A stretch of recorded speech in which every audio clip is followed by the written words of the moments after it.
Hello everyone, welcome to all. स्वागत है आप सबका हमारे इस नए वीडियो लेक्चर में, जिसमें हम लोग आज करने वाले हैं जो हमारा टेस्ट था कंप्यूटर साइंस पे, उसका डिस्कशन। ठीक है, तो ये जो टेस्ट हमारा पिछला वाला था कंबाइंड, इनके क्वेश्चंस को हम लोग डिस्कस करेंगे। ठीक है, लेकिन उससे पहले हमारे जो यूजीसी नेट, गेट और सीएसआई नेट के बैचेस हैं, वो जुलाई से स्टार्ट हो चुके हैं। आप इन नंबर्स पे कांटेक्ट करके फर्दर डिटेल्स पता कर सकते हैं। जो हमारे ऑनलाइन बैचेस हैं वो आप हमारे ऐप के थ्रू कर सकते हैं, जिसका लिंक जो है आपको डिस्क्रिप्शन में मिल जाएगा। ऑफलाइन बैचेस जो है आप हमारे भोपाल सेंटर से और रांची से कर सकते हैं। ठीक है, किसी भी फर्दर डिटेल्स के लिए आप बेहिचक इस नंबर पे कांटेक्ट करें। ये हमारे व्हाट्सएप नंबर भी है और आप इस पे कांटेक्ट भी कर सकते हैं।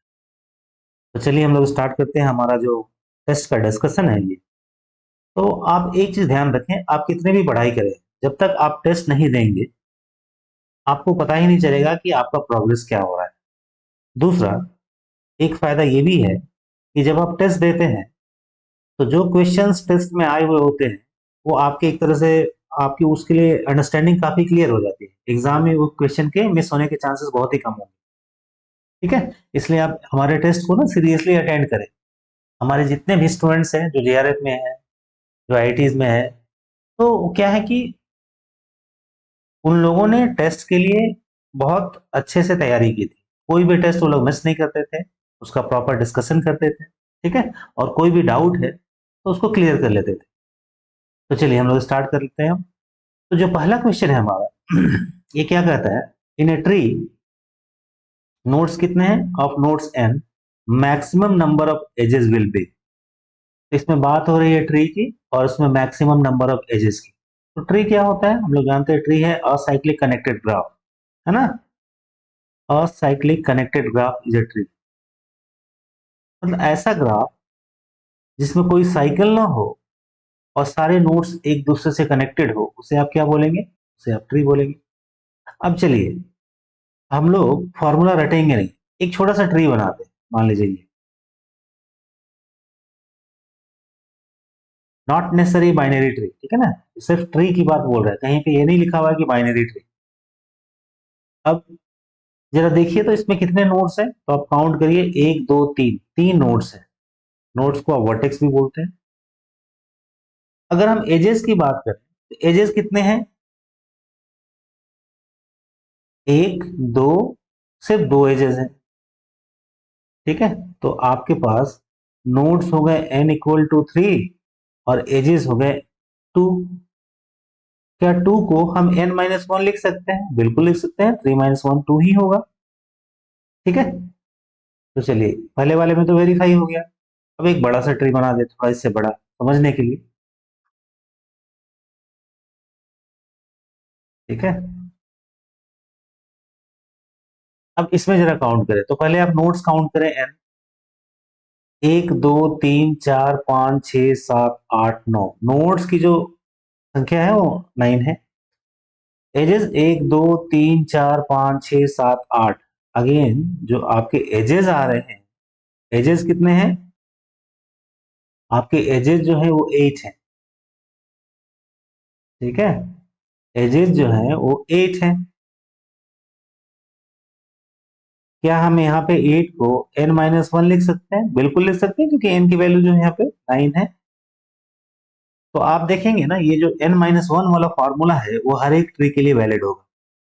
The moment we increase one edge there will be a cycle. अब देख लीजिए, अब एक एज कहीं भी बढ़ा दीजिए, आपको एक साइकिल बनी जाएगा कहीं ना कहीं।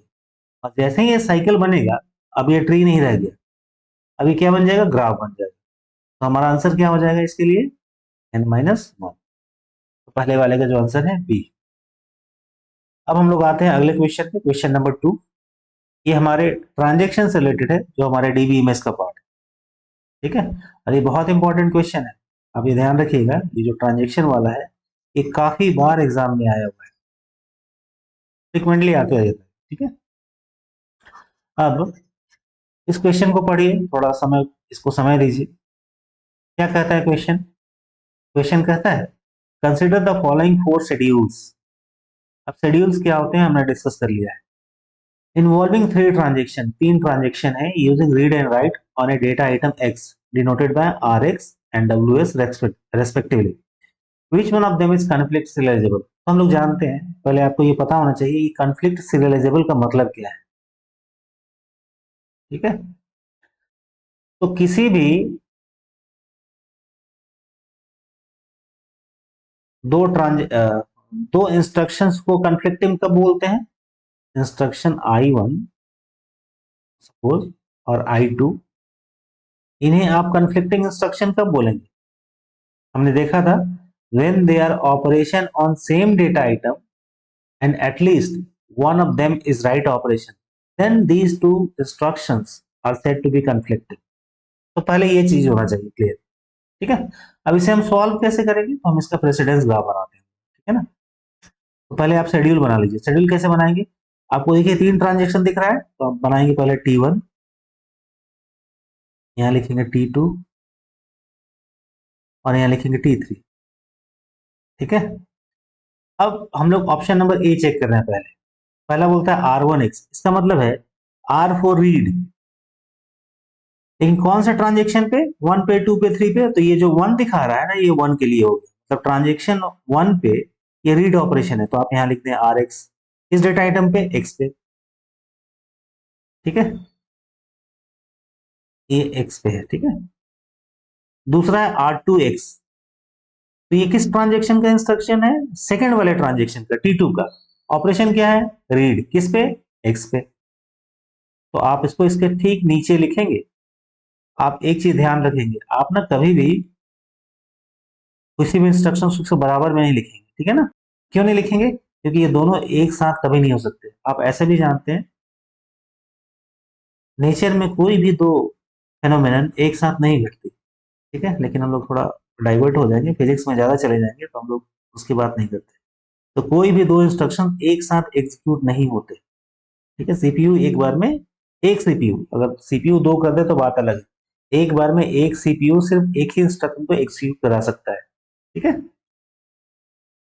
उसके बाद आता है W1X, मतलब ये ट्रांजेक्शन T1 का राइट ऑपरेशन है किस पे? X पे। तो आप यहाँ लिखेंगे W1 लिखने की जरूरत नहीं है, 1 ये इंप्लाइड है क्योंकि ट्रांजेक्शन T1 का पार्ट है। उसके बाद आएगा R3, मतलब ये ट्रांजेक्शन 3 का क्या है? Read operation. उसके बाद है आपका W2, मतलब ट्रांजेक्शन T2 का राइट ऑपरेशन। ठीक है, तो ये हमारा जो है ना शेड्यूल तैयार हो गया। कैसे हमने बनाया? इधर से स्टार्टिंग करते हुए रीड रीड राइट रीड और राइट। अब इसे सॉल्व कैसे करेंगे? तो सॉल्व करने का हमने दो तरीके बताया था आपको। एक तो सिंपली कन्फ्लिक्टिंग इंस्ट्रक्शन को पहचान के, जिसमें काफी टाइम लगता था बट समझने के लिए काफी अच्छा था। और दूसरा क्या है? दूसरा है आप बनाएंगे प्रेसिडेंस ग्राफ। तो हम लोग यहाँ प्रेसिडेंस ग्राफ से बनाते हैं, क्योंकि तीन ट्रांजेक्शन है, हम लोग यहाँ तीन जो है वर्टेक्स बना देंगे, T1, T2 और T3। ठीक है, अब हमें क्या करना है? एजेस ड्रॉ करना है। देखिए T1 का R और ये R, क्या ये कन्फ्लिक्टिंग है? नहीं, ये कन्फ्लिक्टिंग नहीं है, क्योंकि दोनों जो है रीड ऑपरेशन है। लेकिन T1 का ये और ये WX, they are conflicting because they are operation on same data item, जो कि यहाँ पे X है, and at least one of them is write operation, यहाँ पे एक जो है राइट है। तो आप T1 से T2 की तरफ एक डायरेक्टेड एज जो है ड्रॉ कर। नाउ अब आगे देखें। अब आगे देखेंगे ना, तो T1 का WX और ये भी कन्फ्लिक्टिंग हो जाएगा। लेकिन आप ना पैरेलल एजेस नहीं बनाएंगे, उससे कोई फायदा नहीं। पैरेलल एजेस का यहाँ कोई मतलब नहीं। ठीक है, तो एक तरफ से मिल गया, तो T1 से T2 के लिए अब आपको परेशान नहीं होना है। T1 से T2 के लिए अब आपको परेशान नहीं होना है। क्लियर?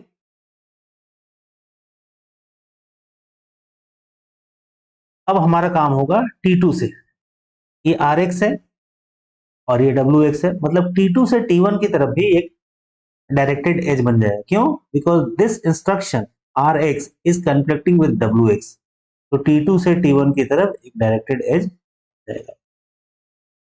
ठीक है, अब देखिए ये तो क्या है? कॉन्फ्लिक्ट सिरियलाइजेबल नहीं हो सकता, क्योंकि यहाँ पे एक साइकिल आपको मिल गया। देखिए ये साइकिल है ना, तो जहां भी प्रेसिडेंस ग्राफ में, इस ग्राफ को क्या बोलते हैं? Precedence graph. प्रेसिडेंस ग्राफ, किसी भी प्रेसिडेंस ग्राफ में अगर आपको एक साइकिल मिल जाए तो वो कॉन्फ्लिक्ट सिरियलाइजेबल नहीं हो सकता। लेकिन चलिए हम लोग इसको पूरा कर लेते हैं समझने के लिए। अब क्या T1 से T3 की तरफ एज बन सकता है? तो देखिए T1 जो है हमारा WX है, ठीक है, T1 में WX है और T3 में भी RX है। दोनों में जो डेटा आइटम है वो सेम है, एक्स एक्स, और एक जो है राइट ऑपरेशन है, यस, T1 से T3 तक एक डायरेक्टेड एज बन जाएगा। अब आप T3 से देखें, T3 से T2 की तरफ पॉसिबल है, तो T3 में जो है ना, ये RX है और यहाँ WX है, मतलब again the instruction they are conflicting, तो T3 से T2 की तरफ भी एक एज बन जाएगा। तो देखिए एक साइकिल तो यहाँ भी मिल गया आपको, ये T3 से T2 और फिर T2 से T1। तो ये आपका जो पहला वाला है ये कन्फ्लिक्टिंग, मतलब ये कन्फ्लिक्ट सीरियलाइजेबल नहीं हो सकता। क्लियर? उसी तरह आप आगे भी चेक करेंगे। अब मेरे ख्याल से ये आपको समझ में आ गया होगा अच्छे से, ठीक है ना? और जिनको भी डाउट है वो कमेंट करें, ठीक है, या आप डिस्कस कर लें। चलिए अब आगे जो है दूसरा वाला चेक करते हैं। इसका अगर हम लोग बनाए यहाँ पे, कितने इंस्ट्रक्शन दिख रहे हैं, मतलब ट्रांजेक्शन T1 T2 T3, तीन ही दिख रहे हैं, तो T1 T2 T3। पहले आप शेड्यूल बना दें। R2X मतलब पहले ट्रांजेक्शन T2 का, R1X ट्रांजेक्शन T1 का, W2X ट्रांजेक्शन T2 का, R3X ट्रांजेक्शन T3 का, W1X ट्रांजेक्शन T1 का। ठीक है, ये हमने बना दिया। अब अगेन आप इसमें बनाइए प्रेसिडेंस ग्राफ। तो ये है T1, ये है T2 और ये है T3। T1 से T2 की तरफ बन जाएगा एज, बना दिया हमने, ठीक है। T2 से T1 की तरफ बन जाएगा, क्योंकि WX है WX। अब आप चेक नहीं करेंगे, मैंने पहला जो था वो डिस्कस कर दिया था कंप्लीटली। यहाँ पे आपको एक साइकिल मिल गया, तो सेकंड वाला भी आपका आंसर नहीं होगा, कॉन्फ्लिक्ट एलिजिबल ये नहीं है। अब सी वाला ऑप्शन चेक करते हैं। सी क्या कहता है आपका? T1 T2 T3 R3, मतलब ट्रांजेक्शन 3 का रीड ऑपरेशन किस डेटा आइटम पे? एक्स पे। दूसरा है R2X, ट्रांजेक्शन T2 का रीड किस पे? एक्स पे। R1X, ट्रांजेक्शन T1 का रीड ऑपरेशन किस पे? एक्स डेटा आइटम पे। W2X, ट्रांजेक्शन T2 का राइट ऑपरेशन एक्स पे, ठीक है। और W1X यहाँ पे ट्रांजेक्शन T1 में, ठीक है। यहाँ थोड़ा जगह कम है इसलिए मैंने ऐसे ड्रॉ कर दिया। अब आप क्या है, इसका प्रेसिडेंस ग्राफ बनाइए। तो प्रेसिडेंस ग्राफ हम लोग यहाँ बना लेते हैं। ये T1 है, ये T2 है और ये T3 है। अब T1 से T3 T2 बनेगा क्या? T1 से T2 बन जाएगा एज डायरेक्टेड। T2 से T1 WW, यस बन जाएगा T2 से T1। अब ये भी नहीं हो सकता। अब बचेगा कौन आपका? D answer. तो बाय डिफॉल्ट ये आंसर हो जाएगा, लेकिन चलिए हम लोग उसको चेक कर लेते हैं। ऑप्शन सी हम लोग चेक करने जा रहे हैं। ऑप्शन सी क्या बोलता है आपका?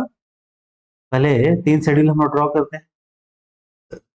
शेड्यूल ड्रॉ करते हैं T1 T2 और T3। पहला है R2X, मतलब ट्रांजेक्शन T2 का read operation X data item पे। W2X इसी का है, T2 का ही।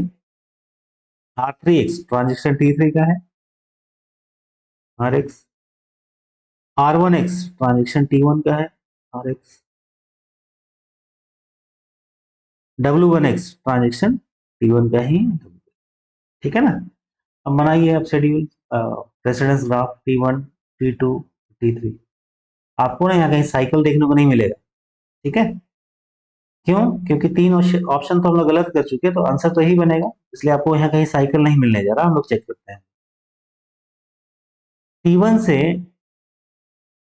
देखिए T1 सबसे लास्ट में है, तो आप कभी ऊपर नहीं जाते, हमेशा आपको नीचे ही आ रहा है, तो T1 से कोई एज आपको दिखेगा नहीं किसी की तरफ।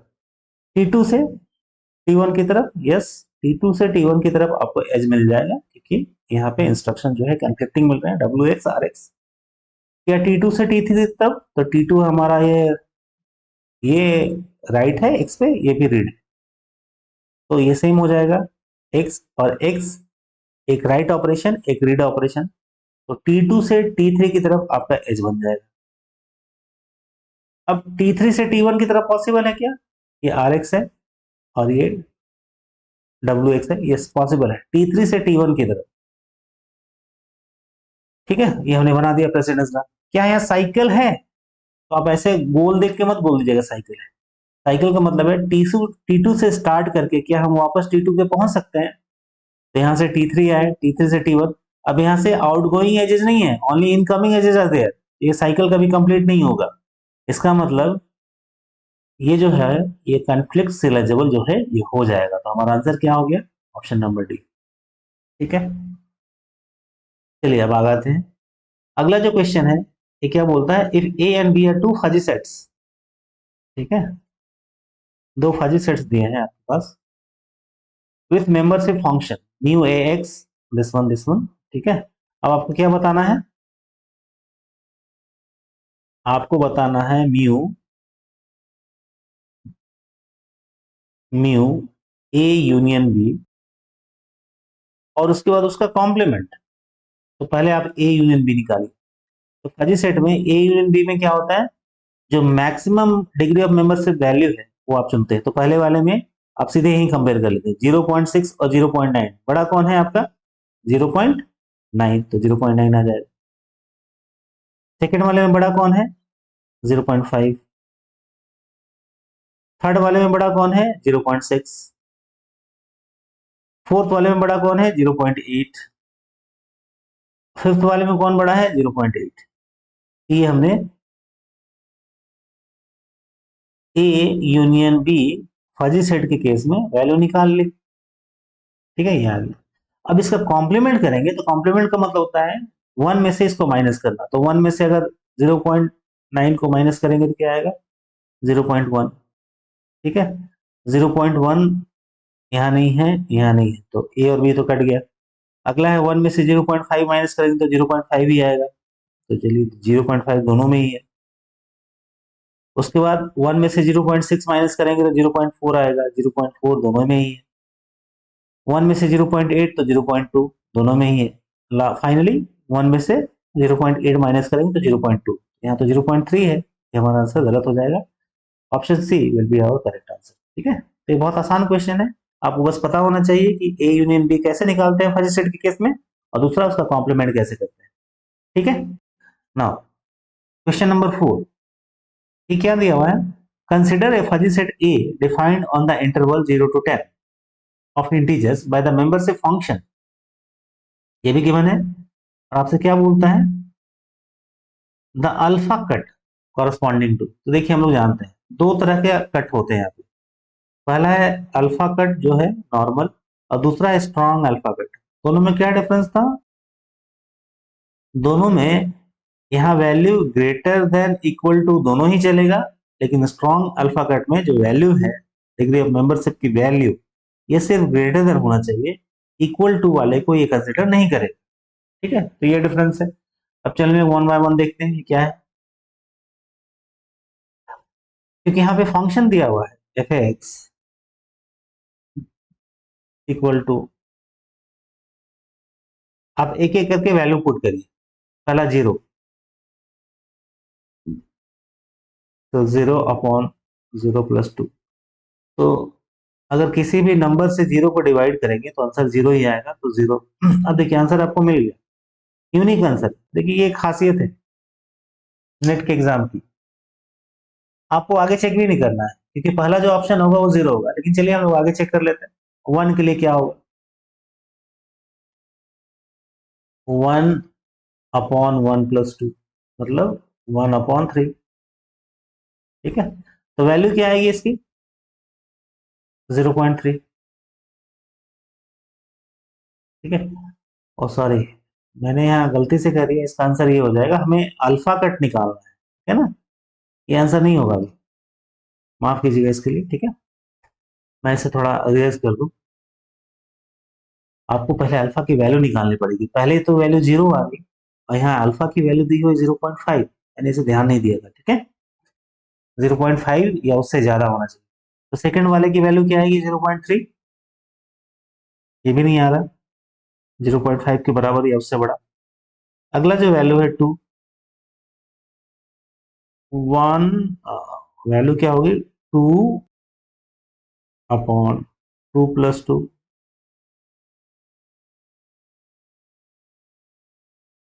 0.5। तो 0.5 2 की वैल्यू है, तो 2 से आ जाएगा। तो 2 हमारा कहां से स्टार्ट है? यहां से। अब 3 के लिए चेक करते हैं, एफ है 3, 3/3 + 2 मतलब 3/5। तो 5 से अगर 3 को डिवाइड करेंगे तो 0.6 आएगा। तो आप देखिए, अब ऊपर के भी 3 या उससे बड़ा कोई भी नंबर ले तो वो 0.5 से बड़ा ही होगा, मतलब 3 भी आ जाएगा, 4 भी आ जाएगा, 5, 6, 7, 8, 9, 10। तो हमारा आंसर क्या हो जाएगा? Option number C. ध्यान रखिएगा, मैंने ध्यान नहीं दिया था, यहाँ अल्फा है। ठीक है ना? और स्ट्रॉन्ग अल्फाबेट होता तो क्या होता? अगर मान लीजिए यहाँ पे लिखा होता स्ट्रॉन्ग अल्फाबेट, तो आप जो यहाँ 0.5 जो पहला वैल्यू देख रहे थे ना F2 के लिए, वो नहीं आता, क्योंकि स्ट्रॉन्ग अल्फाबेट में इक्वल टू वाली वैल्यू अलाउ नहीं है। तो आप ध्यान रखेंगे क्वेश्चन में क्या पूछा गया है, अल्फाबेट पूछा गया है या स्ट्रॉन्ग अल्फाबेट पूछा गया है। ठीक है, नाउ आते हैं क्वेश्चन नंबर 5 के, स्कोलेमाइजेशन। स्कोलेमाइजेशन क्या है? हम लोग जानते हैं, रिमूविंग द एक्जिस्टेंशियल क्वांटिफायर। आप इसको हटाते हैं, इसको बोलते हैं स्कोलेमाइजेशन। ठीक है, एक वीडियो मैं बना दूंगा इसके प्रोसेस पे, क्योंकि ये टर्म्स लोगों को सुना नहीं होता, वो पूछने लगता है सर ये क्या है। ठीक है, तो मैं कोशिश करूंगा एक वीडियो इसको बना दूं। अगला question, how many steps are required to extract the maximum element from the following max heap? ठीक है, जो कि एक एरे से रिप्रेजेंट किया हुआ है। क्या करना है? Maximum element. तो मैक्स हीप में जो मैक्सिमम एलिमेंट कहाँ होता है? रूट पे। तो पहले इसका आप बना दीजिए हीप, 55, 15, 14, 6, 8, 12, 13 और 5। अब आप मैक्सिमम एलिमेंट को निकालेंगे, जो कि यहाँ है 55, निकल गया। अब पूछा है कि how many swaps are required, इसका मतलब है जब आप इसे हटाएंगे तो इसको एक तरह से डिलीट कर रहे हैं। तो डिलीट कैसे होता है हीप में, हमने पढ़ा है, 5 को यहाँ लाके रखना पड़ेगा। जैसे ही 5 को लाके यहाँ रखेंगे, द मैक्स हीप प्रॉपर्टी वो डिस्टर्ब हो गया। अब ये मैक्स हीप नहीं था, मैक्स हीप बोलता है रूट जो है अपने चिल्ड्रन से बड़ा होना चाहिए, 5 जो है 15 और 14 से छोटा है, तो आपको क्या करना पड़ेगा? रीहीपिफाई करना पड़ेगा। ठीक है, अच्छा एक चीज ध्यान दीजिएगा, 5 को यहाँ लाना और 55 को हटाना, इसे स्वैप में काउंट नहीं करेंगे। स्वैप का मतलब होता है 55 उसकी जगह आ जाए और 5 उसकी जगह चला जाए। हम तो क्या कर रहे हैं, इसे डिलीट कर रहे हैं, तो 55 हमने हटा लिया। अब 14 को आप 15 से कंपेयर करेंगे, क्योंकि मैक्सिफ है, बड़ा एलिमेंट कौन सा है? 15। अब यहाँ पे स्वैपिंग होगी, 5 यहाँ पे आ जाएगा और 15 क्योंकि बड़ा है यहाँ से। आगे क्या रुक जाए हम लोग? नहीं, अभी ये पूरा नहीं हुआ, 5 का जो पोजीशन है वो पूरा डिसाइड नहीं हुआ है।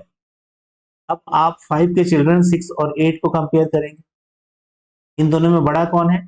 8। अब 5 को आप 8 से कंपेयर करेंगे तो 8 जो है यहाँ आ जाएगा और 5 जो है यहाँ आ जाएगा। दूसरी स्वैपिंग, तो कितने स्वैपिंग हो गए? एक पहला हुआ था यहाँ से और ये दूसरा, तो 2 स्वैपिंग सारे को। ठीक है, आप एक चीज ध्यान दीजिएगा, इसको स्वैपिंग में काउंट मत कीजिएगा, पहले 55 को जो हटाना हो रहा है। स्वैपिंग का मतलब होता है अदला बदली, जैसे आप यहाँ बैठे थे, ठीक है, और आपका क्लासमेट यहाँ पे बैठा हुआ था, सीट पे आप दोनों ने सीट की एक्सचेंज कर ली, इसे बोलते हैं स्वैपिंग। आप उठ के कहीं चले गए और बी आपकी जगह पे आके बैठ गया, इसे स्वैपिंग नहीं बोलते।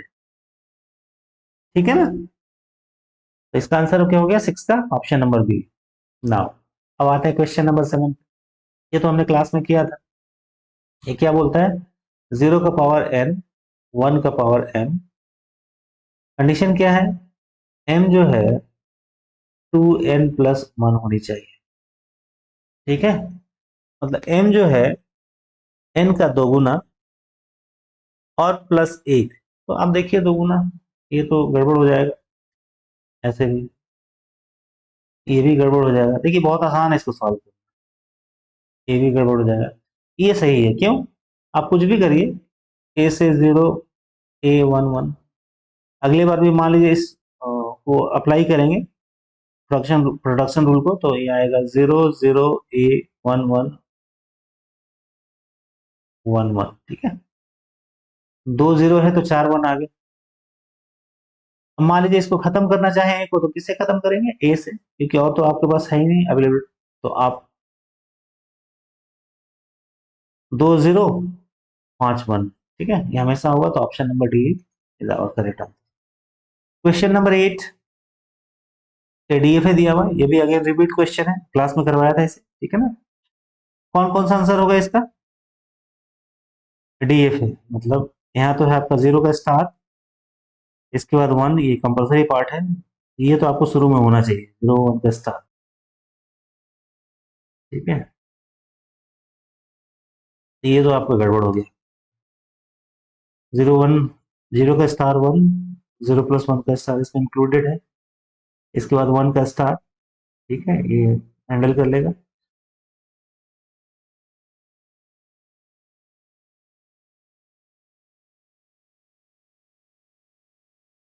अब देखिए एक बार चेक ही कर लीजिए, ठीक है, अदरवाइज मे भी डाउट आ जाए।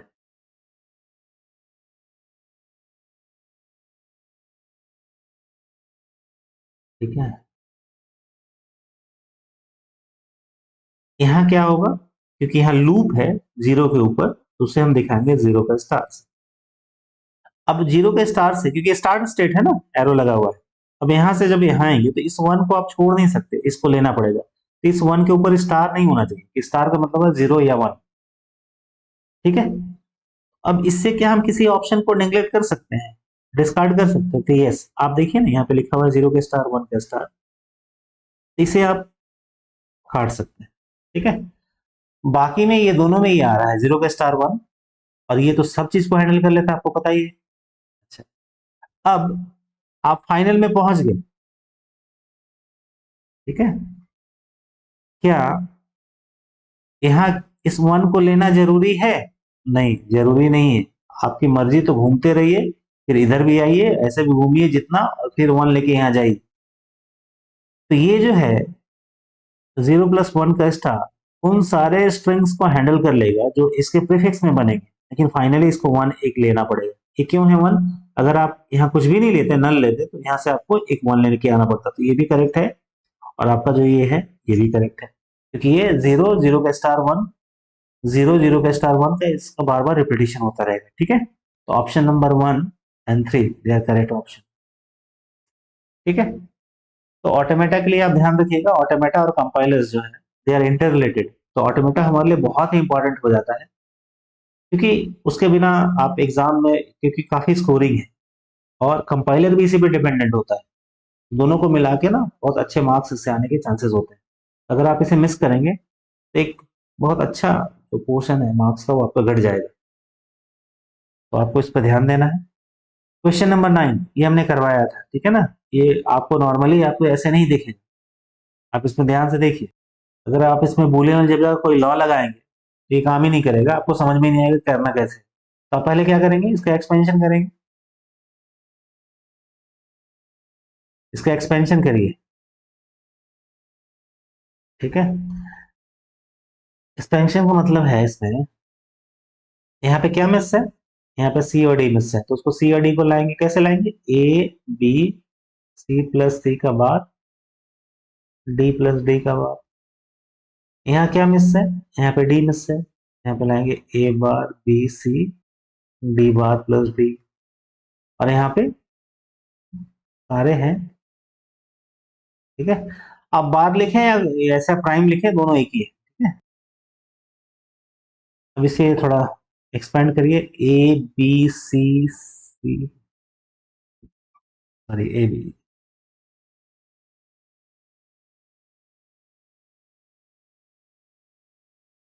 ए B C plus A B C का बार, उसके बाद ये बच जाएगा यहाँ पे डी और डी का बार, तो एक ही साथ कर देते हैं। ठीक है ना, इसे टाइम लगेगा ज्यादा। ए बी सी और वहां से डी, अगला क्या हो जाएगा, ए बी सी लेकिन वहां से सेकंड वाले से डी बार। ठीक है, ए बी सी यहाँ से डी और डी बार। ठीक है, उसी तरह बच गया क्या, A B C bar D plus A B C bar D bar plus, अब सेकंड वाले में आते हैं, यहाँ पे A bar B C D bar plus A bar B C D plus A bar B C bar D. कुछ common है क्या, दोबारा आया हुआ है? चेक करिए, A B C B D बार।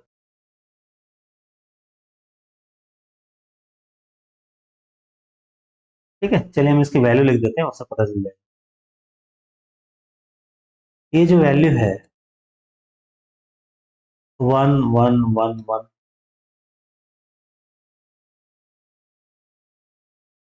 1 1 1 0, 1 1 0 1, 1 1 0 0, 0 1 1 0, 0 1 1 1, 0 1 0 1। क्यों ऐसा कर रहे हैं, जो कॉम्प्लीमेंट वाला है वैल्यू 0, बाकी 1। अब इसका आप ना के मैप बना दीजिए, एबीसीडी करके है, तो चार वेरिएबल्स का के मैप कितने बनेंगे, सेल्स 16। देखिए, आप जितना यहाँ टाइम देंगे एग्जाम हॉल में, आपको उतना ही कम टाइम देना पड़ेगा, तो आप यहाँ ध्यान से करें। आप इसे यहाँ ऊपर ऊपर निकल जाएंगे तो फिर वहां पे आपको दिक्कत होगी। ठीक है, आप देखते हैं वहाँ घड़ी कितना तेज चलने लगता है एग्जाम के समय में। हम्म, वाकई में तेज नहीं चलता, लेकिन क्योंकि आप बिजी होते हैं, आपका टाइम कीमती होता है, तो जल्दी पार हो। आप बेकार बैठे रही, समय पार ही नहीं होगा। ठीक है, 0 0 0 1 1 1 1 0। ठीक है, 0 0 0 1 1 1 1 0। अब 1 1 करके फिल करिए, ये क्या है, चारों 1 है, चारों 1 कौन सा आएगा आपका, ये आएगा।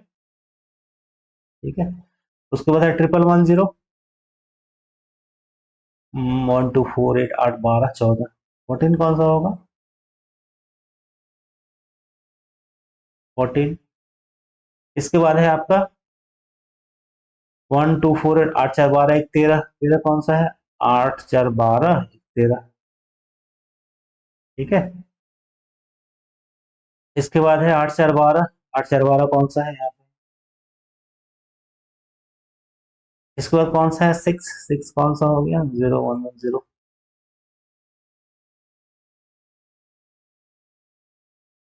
इसके बाद कौन सा हो गया, 7, तो 7 हमारा 0 1 1 1, 0 1 1 1 कौन सा है आपका, ये है। उसके बाद 0 1 0 1, ये क्या है, 5। ठीक है, अब आप देखिए, हमने ये फिलिंग कर दी, 1 2 3 4 5 6 7। अब आप जरा इसका ग्रुपिंग करिए, क्या पॉसिबल है। तो एक तो क्वाड आपको ऐसे दिख रहा है, आपको आंसर यहीं से मिल जाएगा। ठीक है ना, अगर आप ठीक से ग्रुपिंग करेंगे, तो एक क्वाड आपको यहाँ दिख गया। क्वाड में कितने वेरिएबल कैंसिल होते हैं, दो वेरिएबल। है ना, दूसरा क्वाड ये बन जाएगा, रूल क्या है, उसका अपना वन होना चाहिए, आप अच्छे से डिस्कस किए होंगे आप। तीसरा क्या है, ये भी बन जाएगा, क्योंकि तीसरे वाले में भी ये पॉसिबिलिटी, तीन क्वाड बनेंगे। हर एक में क्वाड बनने से, क्योंकि चार वेरिएबल है, दो दो वेरिएबल कैंसिल हो जाएंगे, मतलब इससे भी दो वेरिएबल बचेंगे, इससे भी दो बचेंगे, इससे भी दो बचेंगे। आपका एक ही आंसर ऐसा है जो दो दो वेरिएबल वाला है, वो है option number C, A B B C plus B D. तो आप इसे चेक कर लीजिएगा, आपका आंसर सी ही आएगा। ठीक है, तो आप देख रहे हैं ना, अगर आप नॉर्मल यहाँ बूलियन अलजेब्रा अप्लाई करेंगे तो आपको टाइम लगेगा, आपको समझ में नहीं आया कैसे करें। हमने इसका एक्सपेंशन किया और के से सॉल्व कर लिया। ठीक है, now come to question number 10।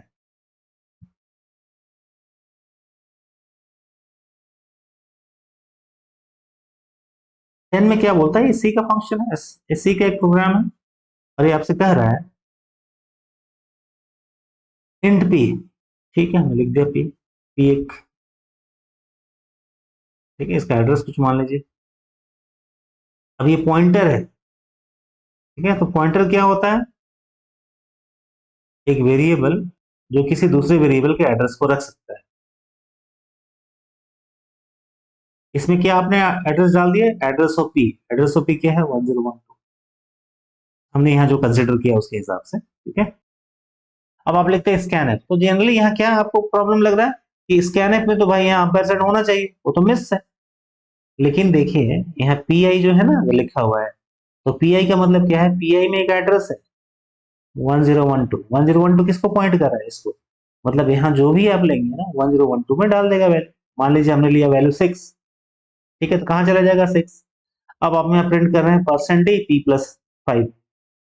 P की वैल्यू कितनी है, 6 प्लस 5, क्या आंसर आएगा 11। ठीक है, तो कोई एरर नहीं आने जा रहा, तो पहला तो गलत, रन टाइम एरर गलत। On execution the value printed is 5 more than the address of variable P. एक मिनट, हमें यहाँ चेक करना पड़ेगा। इसमें क्या है, पी प्लस 5, पी की वैल्यू कितनी है, पी आई। पी आई का मतलब हो गया, ठीक है, yes, on execution the value printed is 5 more than the address of variable B, ये भी गलत होगा। On execution the value printed is 5 more than the integer value printed. आपने 6 एंटर किया था, वैल्यू क्या आएगा, 6 प्लस 5 11। सपोज आप यहाँ 10 एंटर करते, 10 इसमें चला जाता, फिर क्या होता है यहाँ पे प्रिंट हो जाता है 10 प्लस 5 मतलब 15। तो जो भी आप वैल्यू डालेंगे वो 5 बढ़ा देगा, तो आपका आंसर क्या हो जाएगा, ऑप्शन। तो सी काफी इंपॉर्टेंट है, सी से आप बच नहीं सकते। ठीक है ना, सी से भले अब बाकी सारी चीजें कर लें, अगर पॉइंटर नहीं करेंगे तो पॉइंटर में दिक्कत होगी आपको। पॉइंटर इसका मेन चीज होता है। Now come to question number 11। The solution of indefinite blockage of low priority jobs in general priority scheduling algorithm can be solve by aging. आप जानते हैं, यानी कि मतलब है एक प्रोसेस है P1, इसकी प्रायोरिटी लो है, और बाकी प्रोसेस एग्जीक्यूट हो रहे हैं P2 P3, इनकी प्रायोरिटी ज्यादा है। तो क्या होगा ना, इंडेफिनिट ब्लॉकेज का मतलब होता है कि प्रोसेस P3 रन कर रहा था, P1 इसका वेट कर रहा है क्योंकि P1 की प्रायोरिटी कम है। P1 जैसे ही खत्म होने को आया, अब P1 को लगता है कि मेरा नंबर आने वाला है, तब तक एक ऐसा प्रोसेस आ गया P2 जिसकी प्रायोरिटी P1 से ज्यादा है, तो P1 को अभी सीपीयू नहीं मिलेगा, P2 को मिल जाएगा और ये एग्जीक्यूट करना स्टार्ट कर देगा। अब P1 बेचारा फिर से वेट करने लगा। जब P1 खत्म होने को आया, तब तक एक नया प्रोसेस P5 हमारे सिस्टम में आ गया जिसकी प्रायोरिटी अगेन P1 से ज्यादा है, तो फिर बेचारा वेट करने लगेगा, यही है। और ऐसा चाहे तो हमेशा के लिए होते रह, थ्योरेटिकली हो सकता है, इसी को बोलते हैं इंडेफिनिट ब्लॉकेज। इसे आप कैसे ठीक करेंगे, इसे ठीक करेंगे एजिंग से। जब जब भी इसको सीपीयू डिनाई होगा, इसके प्रायोरिटी को आप एक से बढ़ाते जाएंगे। तो आप देखिए, अब कितना भी इसके लिए बुरा टाइम आए, एक टाइम आएगा जब इसका प्रायोरिटी धीरे धीरे बढ़ता जाएगा, और एक टाइम में सबसे ज्यादा होगा, और अल्टीमेटली ये जो है रन कर जाएगा। अब इससे आपको सीखना चाहिए, आप डेली कुछ ना कुछ नया नया सीखेंगे ना, नया नया कंसेप्ट, तो धीरे धीरे करके आपके पास ज्ञान का विशाल भंडार हो जाएगा, और आप आराम से जो भी आपका एग्जाम है क्वालिफाई कर जाएंगे। एजिंग, ठीक है ना। Now question number 12, the maturity level used to measure a process. अब ये आपका सॉफ्टवेयर इंजीनियरिंग का है, आप ये जानते हैं, initial, repeatable, defined, manage, optimize, ये होता है option number A. Now, question number 13. With respect to software testing, consider a flow graph G with one connected component. Let E be the number of edges, N be the number of nodes, and P be the number of predicate nodes of G. और ये चार expression दिए हुए हैं, पूछता है साइक्लोमेट्रिक complexity, ये बहुत इंपॉर्टेंट है साइक्लोमेट्रिक कम्प्लेक्सिटी। ठीक है, इस हिसाब से हमारा फॉर्मूला पहला E माइनस एन प्लस 2, दूसरा है number of predicate nodes plus 1, तीसरा एक क्या था, number of regions in the flow graph. तो यहाँ पे नहीं दिया हुआ है, तो हमारा आंसर ही क्या हो जाएगा, option number 2 and 4, 2 and 4, option number C will be correct. ठीक है। क्वेश्चन नंबर 14 में आते हैं, which layer of OSI reference model ICP इसमें आता है, network layer. Now question number 15, a sorting technique is called stable if. अब देखिए इस पे बड़ा लोगों को दिक्कत होता है, स्टेबल टेक्निक क्या बोलते हैं। मान लीजिए आपको सॉर्ट कुछ ऐसा करना है, ये दिया हुआ है सॉर्टिंग 17 5 8 8 22, ज्यादा नहीं लेते, ठीक है। इसे आप जब सपोज सॉर्ट करेंगे किसी भी एल्गोरिदम से, या कोई एल्गोरिदम का नाम नहीं लिखा, तो पहले क्या आएगा, 2 आएगा, ठीक है, असेंडिंग ऑर्डर में। उसके बाद क्या आएगा, 5 आएगा, यहाँ कोई दिक्कत नहीं। अब इन दोनों 8 को देखिए, 8 दो बार आया है, 88 नहीं है, ये पहला 8 है और ये दूसरा 8 है, ठीक है ना। अब आपका एल्गोरिदम कुछ ऐसा करता है कि इस 8 को पहले ले आता है और इसको बाद में भेज देता है, जो कि जरूरी नहीं था क्योंकि दोनों तो 8 8 है। अगर ऐसा करता है तो उसको बोलेंगे अनस्टेबल। क्या बोलेंगे, अनस्टेबल।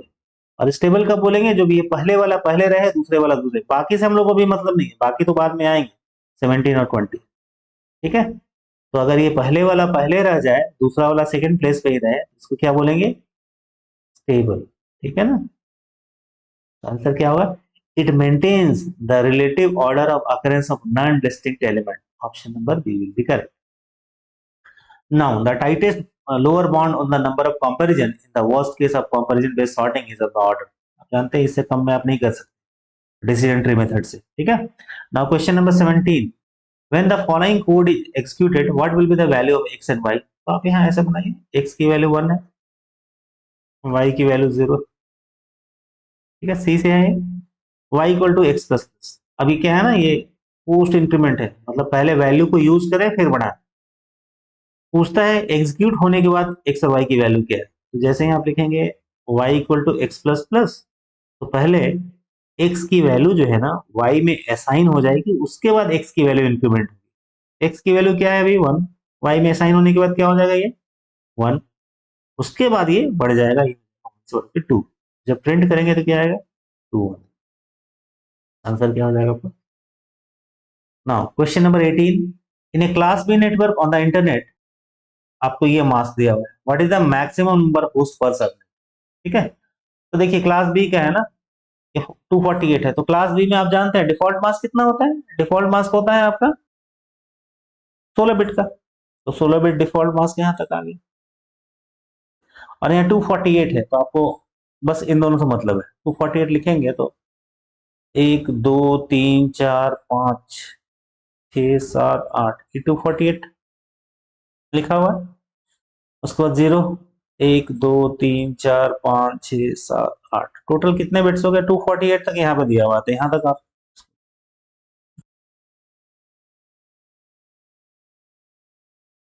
ठीक है। हमारा वीडियो लेक्चर देखिएगा इस पे, ठीक है ना, आपको क्लियर हो जाएगा। अब देखिए आपके हाथ में कितने हैं, 3 बिट यहाँ से और 8 बिट यहाँ से, 2 का पावर 11, 2 का पावर 11 कितना होता है 2048, लेकिन दो माइनस कर देंगे क्योंकि एंटायर 0 और एंटायर 1 जो है रिजर्व होता है, तो बचा क्या 2046, आंसर क्या हो जाएगा 2046, ठीक है। तो ये बहुत इंपॉर्टेंट क्वेश्चन है। नाउ पैरिटी बिट पूछ रहा है यूजिंग इवन पैरिटी, तो इवन में जोड़िए, 1 कितना है 1 2 3 4 5 6 7, 7 वंस है, ये ऑड है, इवन बनाने के लिए कितना चाहिए आपको, एक वन, अंतर हो गया, इवन बनाना है 7 है, ठीक है। नाउ अब ये 20 नंबर क्या है, if data has to be sent then what would the receiver data, ठीक है, इस क्वेश्चन को ध्यान से पढ़िए, ठीक है। लेकिन मेरे ख्याल से ये वीडियो काफी लंबा हो रहा है, तो जो अगला क्वेश्चन है हम लोग चलिए 20 कर देते हैं, उसके बाद हम लोग बाद में करेंगे। 20 में क्या बोलता है, डेटा जो है आपका ये है और ये आपका डिवाइजर है, आप लिखेंगे ऐसे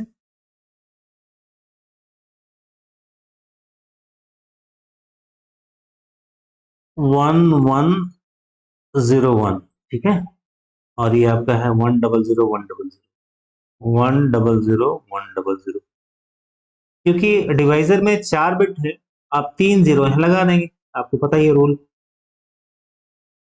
ठीक है, 3 जीरो आपने लगा दिया। अब इसे डिवाइड करेंगे।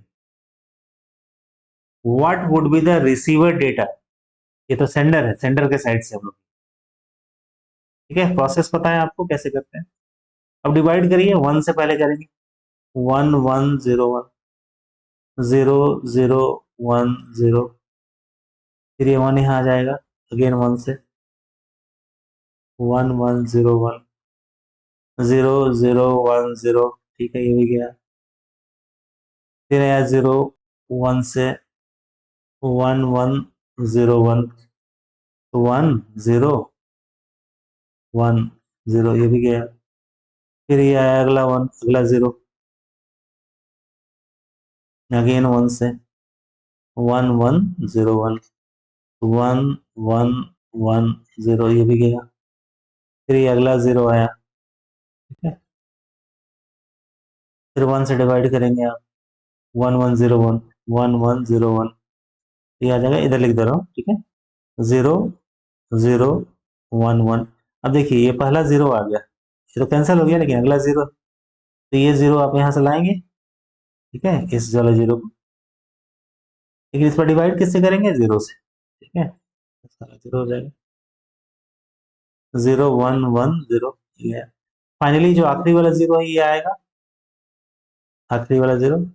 और किससे डिवाइड करेंगे इस बार, 1 से, 1101 1101 1 0 0 0, ये कैंसिल। हमारा सीआरसी क्या होगा, 1001। तो आपका डेटा जो है इसके लास्ट में क्या लग जाएगा, 001। यही आपको सेंडर रिसीवर को भेज देगा, और रिसीवर यही रिसीव करेगा अगर कोई एरर ना हो। आंसर क्या होगा, 100 100 001 100 100 100 100 100 100 00। Option number C. ठीक है, क्लियर। तो बाकी जो क्वेश्चन रह गए, 30 क्वेश्चन है, ये बड़े इंपॉर्टेंट क्वेश्चन है। इसको हम लोग नेक्स्ट वीडियो में डिस्कस करेंगे। ठीक है, अदरवाइज वीडियो इतना लंबा हो जाएगा कि कवर अप करना मुश्किल हो जाएगा। Thanks for watching this video. आप, अगर आपको ये वीडियो अच्छा लगा हो तो जरूर इसको लाइक करें, हमारे चैनल को सब्सक्राइब करें, इससे रेगुलर ऐसे वीडियो आते रहेंगे। और अपने फ्रेंड सर्कल में भी इनको शेयर करें, सो दैट जिन्हें इसकी जरूरत हो उन्हें भी इसका फायदा मिल जाए। Again thanks for watching this video, thank you.